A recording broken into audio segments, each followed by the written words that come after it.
नमस्कार दोस्तों, स्वागत है आपका अपने चैनल धार्मिक ज्ञान डबल वन में। आपसे रिक्वेस्ट है कि वीडियो को अंत तक जरूर देखें।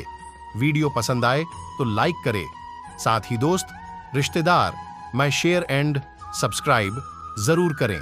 इससे हमें वीडियो बनाने का मोटिवेशन मिलता है और इस तरह की सच्ची धार्मिक ज्ञान की बातें लाते रहेंगे। आज हम नमस्कार, आपका स्वागत है। एक बार गरुड़ जी ने भगवान श्री कृष्ण से पूछा, मनुष्य का जन्म कैसे होता है? उसके शरीर के अंगों का निर्माण कैसे होता है? उसके शरीर में आत्मा कब प्रवेश करती है? काम, क्रोध, भय आदि प्रकार के भाव उसके अंदर कैसे उत्पन्न होते हैं? हे ऋषिकेश, कृपया आप मुझे बताएं, मनुष्य के बालक का जन्म कैसे होता है? उत्तर में भगवान श्री कृष्ण ने मनुष्यों के जन्म का वर्णन किया है। आइए जान लेते हैं। पर उससे पहले दोस्तों, अगर आप इस चैनल पर नए हैं तो इसे सब्सक्राइब जरूर करें। साथ ही वीडियो को लाइक करें और कमेंट में जय श्री कृष्ण अवश्य लिखें।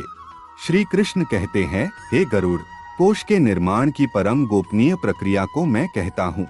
इसके जानने मात्र से व्यक्ति सर्वज्ञ हो जाता है। श्री कृष्ण कहते हैं, ऋतुकाल में 4 दिन तक स्त्रियों के साथ शारीरिक संबंध नहीं बनाना चाहिए। प्राचीन काल में वृत्रासुर की हत्या करने पर इंद्रदेव को ब्रह्महत्या का पाप लगा था। इसीलिए ब्रह्मदेव ने इस पाप के 1/4 भाग को निकालकर संसार का पोषण करने वाली स्त्रियों को दे दिया था।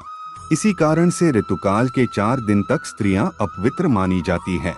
इसीलिए इस समय पर स्त्री संबंध होने पर जिस संतान की उत्पत्ति होती है वह दुराचारी बनती है। संबंध बनाते समय माता पिता के चित्त में जैसी कल्पना होती है वैसे ही बालक का गर्भ में जन्म होता है। युग्म तिथि वाली रात्रि में सहवास करने पर पुत्र का जन्म होता है और अयुग्म तिथियों वाली रात्रि में सहवास करने पर कन्या का जन्म होता है।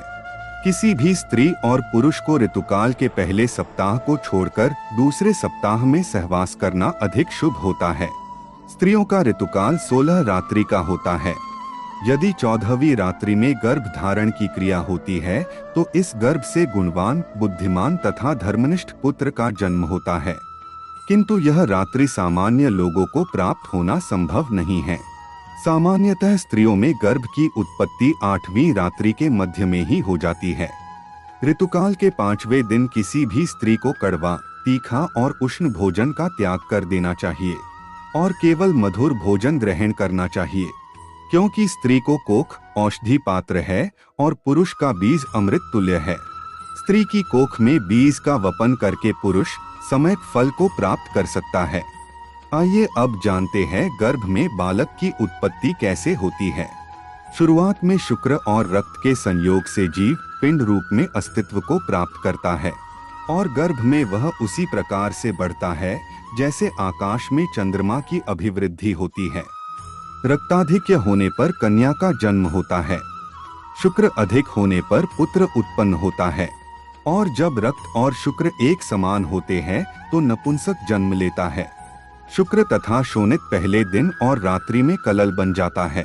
5वें दिन बुद्बुद बनता है और 14वें दिन मांस का रूप धारण करता है। वह आगे 20 दिन तक पिंड के रूप में बढ़ता है। उसके बाद 25वें दिन उसमें शक्ति और पुष्टता आ जाती है। 1 महीना पूर्ण हो जाने पर वह पंचतत्वों से युक्त हो जाता है। फिर दूसरे महीने में इस जीव के शरीर पर त्वचा और मेदा निर्माण होती है। तीसरे महीने में उसके शरीर में मज्जा और अस्थियों का निर्माण हो जाता है। चौथे महीने में उसके केश उगने लगते हैं। 5वें महीने में कान, नाक तथा वक्षस्थल का निर्माण होता है। उसके बाद 6ठे महीने में कंठ और उदर का निर्माण होता है। 7वें महीने में गुह्य आदि भाग और 8वें महीने में वह सभी अंगों से पूर्ण हो जाता है। 8वें महीने में ही वह जीव माता के गर्भ में बार बार चलने लगता है और 9वें महीने में इस शिशु का ओज गुण परिपक्व हो जाता है। उसके बाद गर्भवास का काल समाप्त हो जाने पर वह शिशु गर्भ से बाहर निकलने का प्रयास करता है। वह चाहे कन्या हो अथवा पुत्र हो अथवा चाहे नपुंसक हो, उसका जन्म हो जाता है। वायु जीव को गर्भ से बाहर निकालता है। इस समय उसके दोनों पैर ऊपर और मुख नीचे रहता है। 9 महीनों तक गर्भ में रहने वाला जीव धीरे धीरे बढ़ता है। माता के द्वारा ग्रहण किए गए अन्न से उस जीव के शरीर की हड्डियां पुष्ट होती है। माँ के गर्भ में बढ़ते समय उसे अपने पूर्व जन्म की स्मृतियां याद आने लगती है और उन्हीं यादों के कारण वह दुखी हो जाता है। वह पीड़ा का अनुभव करता है और गर्भ में ही इधर उधर घूमने लगता है।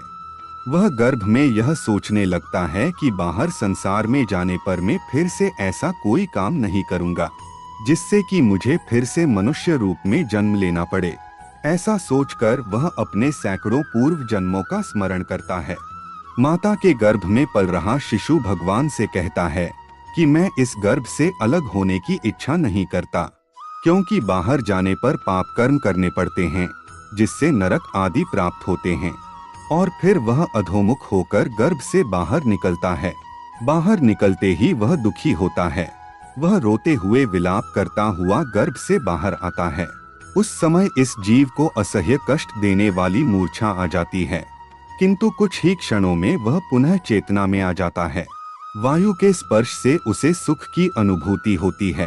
तत्पश्चात संसार को मोहित करने वाली भगवान विष्णु की माया उसके ऊपर अपना प्रभाव जमा लेती है।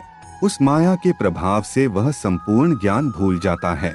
वह अपने सभी पूर्व जन्मों के बारे में भूल जाता है। इस ज्ञान के नष्ट हो जाने के कारण वह बाल भाव को प्राप्त करता है। दोस्तों, क्या होगा अगर वह सारा ज्ञान हमें जन्म के बाद भी याद रह जाए? उम्मीद है आपको यह जानकारी अच्छी लगी होगी। वीडियो को लाइक जरूर करें, कमेंट में जय श्री कृष्ण लिखना ना भूले। साथ ही चैनल को सब्सक्राइब जरूर करें। आप सभी का धन्यवाद।